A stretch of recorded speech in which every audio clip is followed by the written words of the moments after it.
I'm in a very snowy Hamburg for some Lego shopping, and I might just be on the best cruise ever invented for Lego fans. That's the ship that I've just got off, the P&O Iona. It's docked right in the centre of Hamburg, literally right next to this Westfield shopping centre.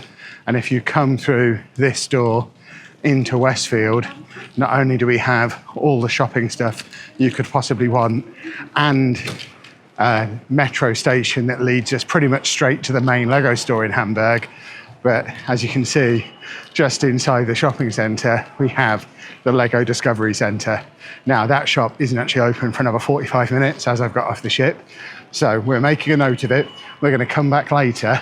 But first, we're going to go and find the actual Lego store. But I'm a little concerned that it's a Lego Discovery Centre and not a Legoland Discovery Centre, because I was hoping I might be able to come here and get the new Legoland exclusive set, the castle, but it's not Legoland, it's Lego. So I guess we'll see. But for now, I need to jump on the U-Bahn, and apparently it's one stop to get me into the centre of Hamburg, which is where the main Lego store is. So we're going there first. Right, I've been down on this platform for ages. I can't work out any way to get a ticket. The ticket machine upstairs wasn't working. There's nowhere to get a ticket down here. And there hasn't been a train in the 10 minutes or so I've been down here. So I think that's saying it's going to be in 6 minutes, but I think I'm going to abandon and just walk it, because at the moment I think I'm ticket dodging. I've made it all the way to the platform without buying one. My GCSE German from 25 years ago isn't as helpful as I was led to believe it would be when we were studying for it. This is my first time ever in Germany. And one little 25-minute walk later, and look what I found. Quite a big looking Lego store that doesn't open for 5 minutes. So I guess I'm going to do the most British thing a man can do when in Hamburg for the first time, and form a queue. So just like every other Lego store in the world, the big push at the moment is on the Valentine stuff. That's the first time I've seen the flower wall actually assembled. I got that for Anna. I also got that for Anna. That is sat in our back garden at the moment. It got delivered about 2 hours after we left home on Friday, and we're not back for a week. So that's going to be completely ruined. At least the Lego bricks will be fine, but she's already got that pink bouquet, I think. That one's a nice one. And it looks like we've got a decent sized pick-a-brick wall at the back there as well. Lots of botanical stuff and black boxes down this side. And then if we have a look in the other window, because we are double fronted, like I say, decent sized store, we've got the animals. So big, disappointingly, cardboard cutouts and not massive builds of the puppy and the kitten that came out back in January. And there they are, built in the window, along with the rhinoceros, which came out a little while ago. I love that rhinoceros. Is the rhinoceros discounted? Because I love that set. I've got one of those at home, and it is a very nice set. But now we wait the 2 minutes until the store opens. We won't call it obsession, but I am officially on holiday, and I'm spending my morning queuing outside a Lego store that isn't even open yet. And I'm having a very nice time doing it. It opens in about a minute. We're in, and we're welcomed by this guy, who I think is holding a snowball. Let me know in the comments who this guy is. Of course, this is always the fun when I'm in a store, not in the UK, trying to compare the prices. So for example, Avengers Tower, 500 euros. I don't know how that compares to what I think is 420, 430 in pounds. And like that, the mini biome, I think that's 60 pounds, but it's also 60 euros. So I need to do some price comparisons. One day I'll sit down and actually do that on the website and do some proper price comparisons. But we found this little corner area that has another ship. I have already half built my Black Pearl. Maybe we need to buy another ship to build for the rest of my cruise. Maybe a one-piece one, or maybe the Temple Bounty, which is on an insider's price at the moment, down to 160 euros, which seems like a very good deal. We don't have any insider's prices currently in the UK. So there are some deals in here, so I need to keep my eye out for those red stickers, clearly. That is very tempting. What's 160 euros in pounds? I might have to do some converting. That's bigger than I thought it was. I don't remember seeing that assembled before. I've been calling it an iron for the last year. It's less an iron and more like one of those robotic hoovers, I think. We might have to change our Star Wars disc on that one. Of course, I guess that would be the obvious souvenir to buy in Germany. The only problem is we already have it. And Anna hated the build as well. It was a very fiddly one. So we don't need that. Maybe I'll get Rivendell.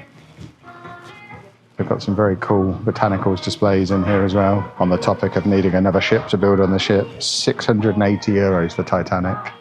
Again, need to work out what that is in pounds, but they've got the Goonies on display.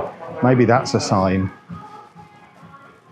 What else could we get that is a nice souvenir from Germany? I do like to buy a souvenir kind of related to the country that I'm in every Lego store I go to. It's a shame that Michael Schumacher Lego Icon set doesn't come out until March, because that would have been a good one.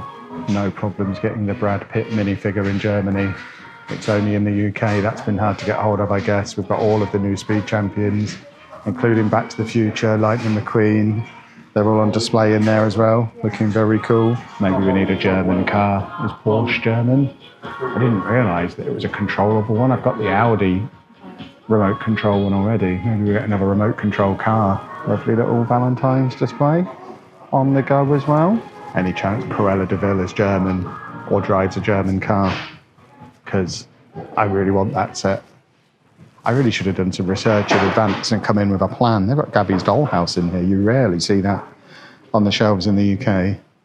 That's quite cool. Why don't we have one of those for Germany? We've got London and Italy. Hamburg would have been handy. I mean, it's a tenuous link, but it is snowing outside today. I think that means that might count. But again, that might be one that Anna won't be hugely impressed if I walk back onto the ship holding. First time I've seen that on the wall. Anna's halfway through building that at the moment. It does look very cool. Again, shame there's not a Hamburg one. I mean, is that a little too on the nose? It's a hamburger restaurant. I don't want it, but it might be my only option. I've also got a nice big pick-a-brick wall. So we could just get some German pick-a-brick and build our own German house. They are luminous. Wowzers. I got a little hot dog keyring. I'm not proud of myself. Well, I was just on my way to the U-Bahn to head back to the Discovery Centre. I noticed a Lego sign outside a bookshop. So I suppose it would be rude not to. It's not a huge assortment, but these are the kinds of places where you find retired stuff, which I'm not necessarily expecting to do, but you never know for sure. On this occasion, it seems not. Always worth a look though. I mean, it's a pretty universal rule. If you're walking through a city and you see a sign with Lego on it, you go in the shop and look at the Lego. I think that's understood by all of us, right? Forgot to mention before as well, I did of course get my passport stamp, so lovely, lovely, lovely. That's what I really came for. And there you go, now we are back to a much more open looking Lego Discovery Centre. And we start things off with one of these very cool enormous Lego bricks. They had one of those in Southampton the other day. And they also have the Creel house fully assembled as well. It's very busy in here, as you can imagine. It's right next to my cruise ship. It's literally 2 minutes from getting off the cruise ship. And in fact, here's a bit of a spoiler, because I'm about halfway through building that on the ship at the moment. That's what it's going to look like when it's done. I'm definitely going to have to take the sails off to put it back in my luggage. That's interesting to see. Similar to, I guess, the Legoland Discovery Centre stores at home, they have retired stuff on the shelves in here. Unlike what you get in the main Lego store, there's like 5 copies of Jazz Club there. It's not on a sale, but €230 I think is, I mean, that's very tempting. I've got one already, but there's such a cool rebrickable of that set. I wonder what other retired stuff they might have in here. Of course, we've got a little something for the Trekkies. The new mechanical camel is on display. And unlike over in the Lego store in the city centre, it doesn't look like they have the super popular Speed Champions that have been hard to get hold of. None of the 3 of them are in here. But what they do have is a whole load of blue base plate, which retires in July, so always worth stocking up on. Is the Snow White house retired yet? I can't remember. I'm pretty sure that is, because I was disappointed at not getting one of those before it retired, because I wanted to convert it into Tony Stark's mansion. That's too big for me to get home. But it is very cool to see it in here. It does give me hope for when I'm in Manchester next week at the Legoland Discovery Centre there, that they might have one. Well, boys and girls, we're never ever going to see one of those on a store shelf again.